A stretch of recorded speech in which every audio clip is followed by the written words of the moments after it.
100 days of destruction, 100 days of genocide, 100 days of shelling and bombing, 100 days of babies and children being killed. Where is Allah? Where is Allah in all this? Aren't these Muslims? Aren't these people who say La ilaha illallah? Aren't these people mujahideen? They gave up their life and their belongings fi sabilillah. Where is the help of Allah Azza wa Jal? Why He does not send angels to fight with them? Why He does not shake the earth under the enemy? Why He does not send an earthquake, a flood, a strike, a sayha? Why? Where is Allah in all this? Where is Allah? Why nothing is happening? And on the other side, millions of Muslims crying every single night, begging Allah, making dua. Why their dua is not answered? Didn't Allah say, "Ud'uni astajib lakum"? I answer your dua. Didn't He say, "Inni qareeb"? I am close, so ask me, I will answer your dua. Where is He? Millions of people are making dua. You want to tell me all these millions are not righteous? There must be at least 50 or 100 righteous among these millions whom their dua is mustajab. So where is Allah? Why the help is not coming still now? It's over 100 days. What's going on? Where is the wisdom of having babies being killed and slaughtered? Where is the wisdom in that? Tell me. These are some of the questions that some people are asking. And they are extremely, extremely dangerous questions. Very dangerous questions. First, if you want to follow this criteria, then where is Allah when Fir'aun was slaughtering babies for years? Where is Allah when the Tatar came and spread corruption over earth? Where is Allah when the Crusaders came and made mass destruction?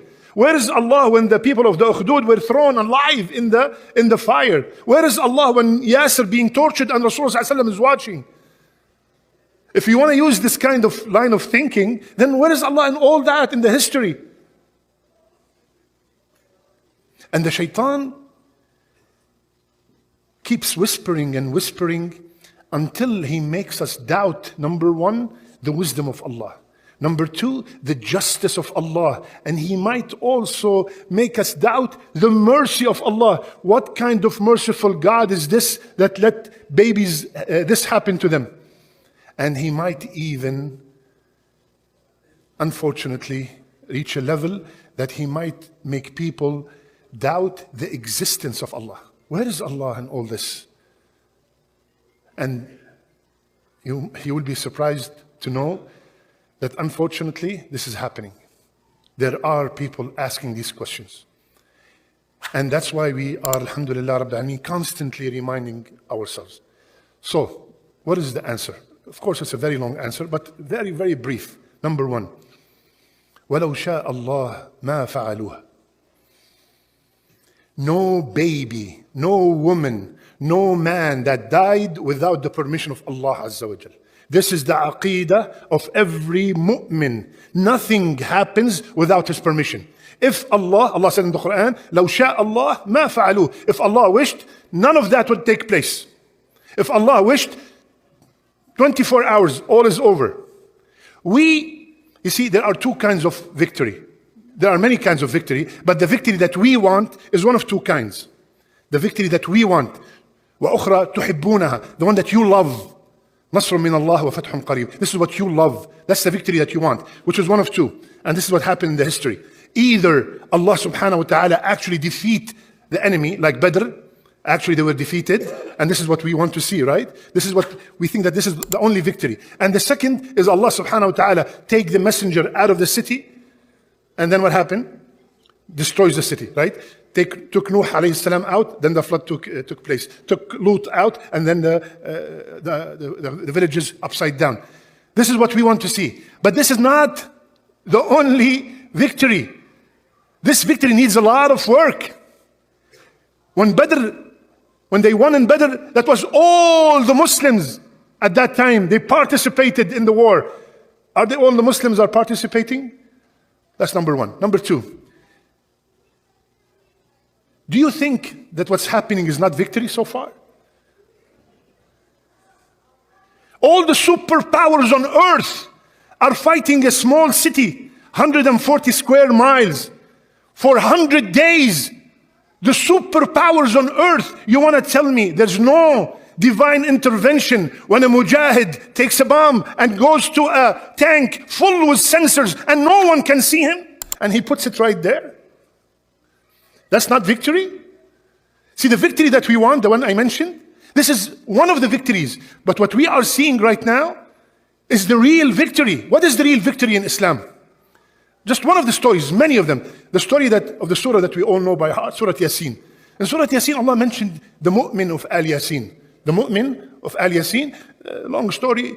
There was a village. Allah subhanahu wa ta'ala sent a messenger. Then he supported them by 2 more. 3 messengers in one village, and they did not listen to them, and they accused them of things. And then وَجَاءَ مِنْ أَقْصَى الْمَدِينَةِ رَجُلٌ يَسْعَى. Then a man came and told the people, please follow the Mursalun. They're not asking you for any money, for anything, just they want you to come close to Allah. What did they do to him? They beat him so bad. In one of the narrations, the bones changed their spots. They beat him so bad till he died.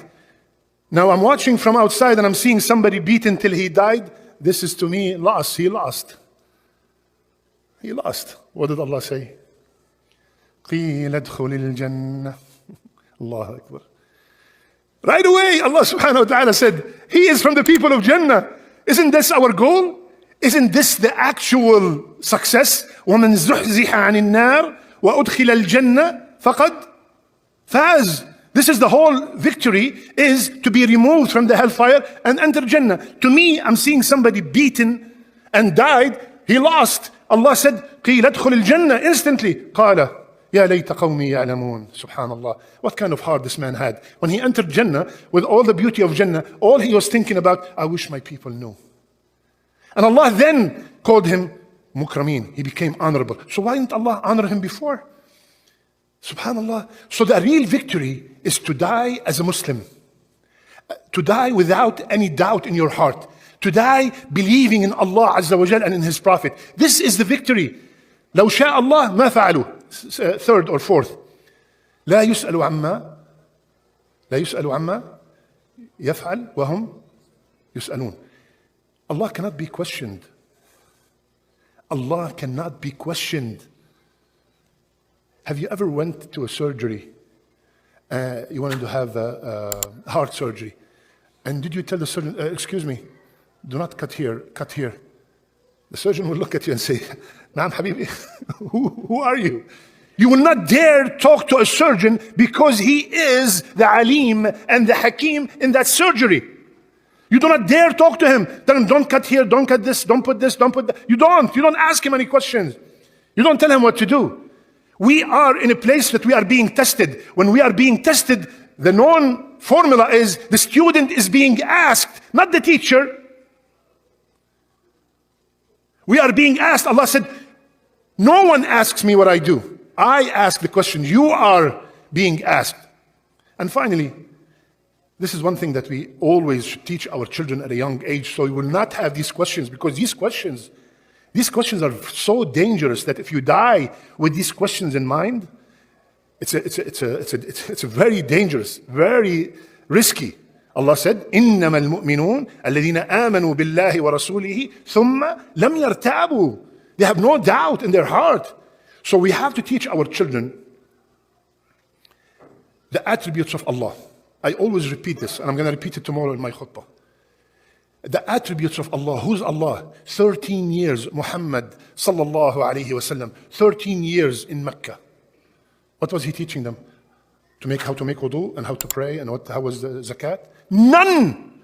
13 years. La ilaha illallah. 13 years. La ilaha illallah. When they knew who's Allah, pray. Hadir. Sami'na wa ata'na. Leave alcohol. The Medina flooded. Put the hijab. They ripped their clothes and put the hijab. 13 years. La ilaha illallah. Aisha said, Ya Rasulullah, if you told them not to quit the alcohol from the beginning, nobody would have listened to you. So our children and us, of course, have to understand who's Allah. So when I understand who's Allah, and I know that the one who's prescribing and the one who's overwatching all this is the utmost wise, is the all wise, is the all knowledgeable. Wallahi, the feeling of relaxation and rest in your heart is amazing, priceless. Because you know that the one who's running this whole affair is the only one who knows everything, the one who knows the unseen. Just like we gave the example, they gave you the best surgeon in America, and you go there, subhanallah, you have a list of 500-600 surgeries, none was done with any glitches. You walk into the surgery room with so much confidence that why it's going to happen to me? Nothing's going to happen to me because this is the best surgeon. Can you imagine how our feeling should be with Allah Azza wa Jal? Multiply it by 1 billion times. This is how much trust and tawakkul I have in Allah that the Muslims, the people of Gaza, will be victorious. Just like I'm seeing you, I'm seeing you, seeing me. They will be victorious. But maybe not the victory that me and you wish for. Oh, to take over and then maybe. Allahu a'lam, Allah ala kulli shay'in qadir. But the victory from the history of the Quran is not that the victory that we are looking for. There are many other victories that we are seeing some of its fruits already.